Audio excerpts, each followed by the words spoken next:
All right, let's bring this up. It's the power rankings. I had you send me yours. We've talked about mine a couple of times. I'm going to put it up on the screen. Hopefully, it doesn't cover your face too much because it's going right next to you. Oh, that's perfect, actually. Um, have both the power rankings up right now. I think you have them on your end as well.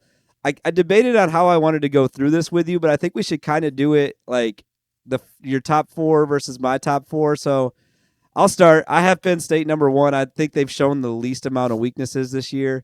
Ohio State was really impressive this week. I had them jumping Michigan, who has not been, in my opinion, as impressive scoring with the picks from JJ this weekend.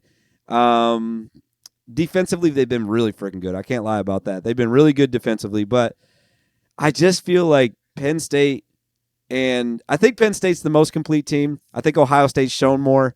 And then Michigan's still really good, though. There's a big separation between 3 and 4, and I have Rutgers at number 4, which people on Twitter love. America's team, number 4. What do you got for your top 4? Yeah, I got Michigan number 1, Penn State 2, Ohio State 3, Iowa 4.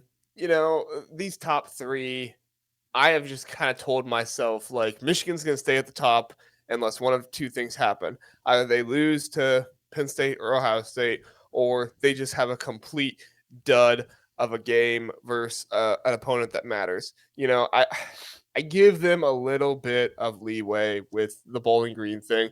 And what I do look at is their defense. I mean, their defense is super strong. They had guys out of that game. If I'm not mistaken, Rod Moore didn't play in that game, and they were still super strong. Now, again, I know it's Bowling Green, but still, Yeah. you have a strong defense. You showed that even when your quarterback struggles, you're able to pull through and unite together as a team. So I don't know. I just feel like until Michigan, maybe this week, if Michigan were to only win by 10 or 14 against Rutgers, then maybe, yeah, I'm like, okay, maybe Penn State can jump them or something like that. But I don't know. Maybe it's the Ohio State fan of me, the pessimist, but I just don't think this Ohio State team is showing enough. Kind of, like I said, they did what they were supposed to do against Western Kentucky. You should score 60 points on a defense that is that bad. You should dominate defensively. You didn't do that against IU. I guess we can give them leeway or not. I don't, because you should have done something like that. And then the Youngstown State game, I don't think people realize how much respect was kind of there because of Jim Tressel and everything else. I don't think they wanted to run up the score on them. It was kind of like last year, if anybody ever saw the Georgia and Samford game, Yeah. where it was like Georgia kind of had respect, so they didn't want to run up the score a lot. It's kind of how I felt like with the Youngstown game. So I don't know. I feel like getting into Big Ten play will tell us a lot more about this top 3. And then as far as Rutgers go, I wanted to put Rutgers in my top 4 if I listened to my heart, but I had to listen to my head and put Iowa up there instead, because I was like, who would win in a game, Rutgers or Iowa? Probably Iowa. So I feel like that's kind of where we're disagreeing on stuff. Is that the way I do my rankings is I'm going off what's happened so far this year, and I feel I'm getting a vibe from you that you kind of look ahead to what is going to happen or what could happen. Is that correct?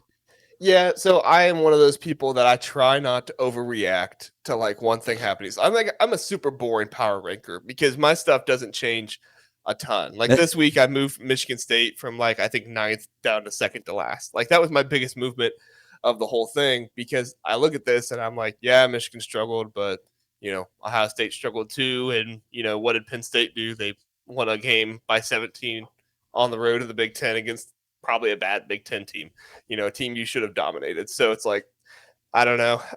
I can definitely see why you would put Penn State above Michigan. But for me, I'm one of those people that I'm just like steady Eddie.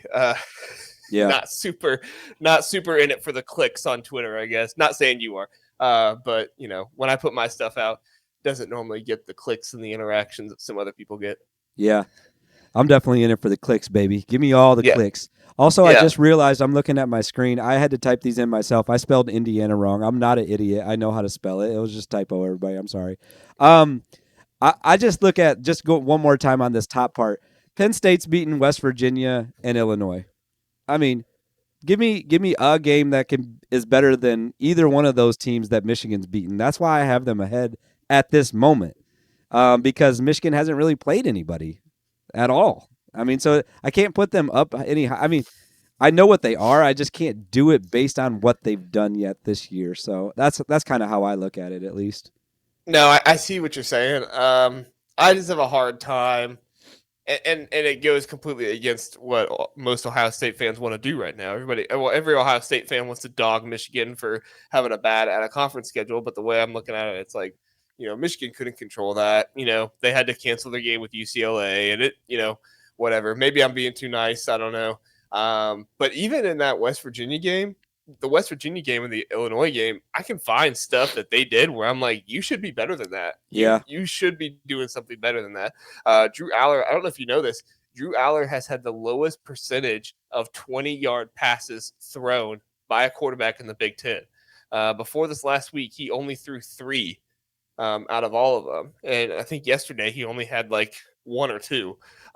So he's not throwing the ball down the field nearly as much as I think he should.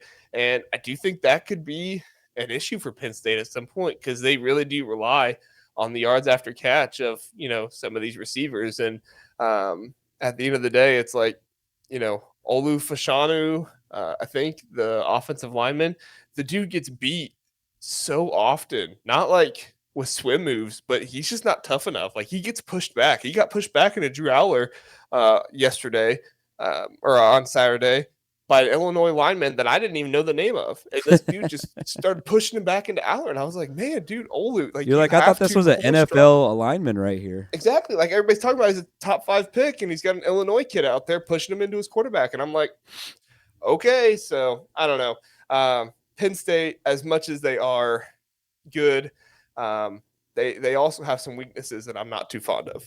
Okay. All right. We both have. I'll zip through the rest of this. We both have Maryland at 5, so no reason to talk about that. I have Iowa at 6, and you have Rutgers. So we basically just flip flopped Iowa and Rutgers right there. We're kind of in the same range. We both have Minnesota at 7. We both have Wisconsin at 8. I'm still giving Michigan State a little bit more credit. I keep them in the top 10, I guess if you want to call it that, for 14 teams because they have 2 wins, and everybody that I have below them does not. And then I finish it out with the 1-win teams is Purdue. I think is the best 1-win team. I think Illinois is right behind them, and Indiana. Those 3 right there, I think, are just bunched up. And once again, I do know how to spell Indiana. That's really irking me right now. And then I put Nebraska at the bottom just based on the win that they have is so not impressive. And then Northwestern obviously is the worst team. So finish out your 9 through 14 right there.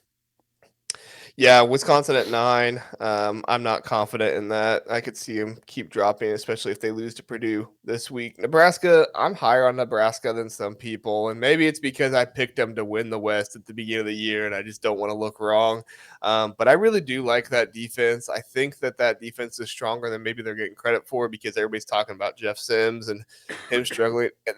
They've played 2 tough teams. I mean, I know Minnesota just got killed by North Carolina, but man, they played Colorado tough. It was another one of those games where like the final score didn't really indicate how tough the game really was.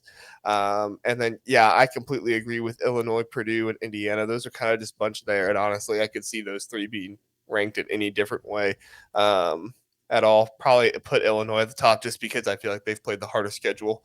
Yeah, but that's fair. It. I could see that. I get to the bottom part right there, and I'm just like, Purdue, Illinois. Who did Purdue beat a ACC team? Illinois beat a MAC team. It's supposed to be a good MAC team, but like, it's like, is Virginia Tech? Would Virginia Tech beat Toledo? Is kind of how I do it because those are the 2 wins. So I'm like, and then I'm like, but Illinois probably should have lost that game. I don't know, man. I just. That's why I could see myself flipping that though, because you are right. Illinois' schedule has been tougher than Purdue's. You're right about that. Yeah, it's tough. And then of course at 14, I mean, I think we both at 14 have Northwestern. But yeah, dude, 13, Michigan State. And I'm not trying to dog the players when I say this stuff, man, but they have just quit.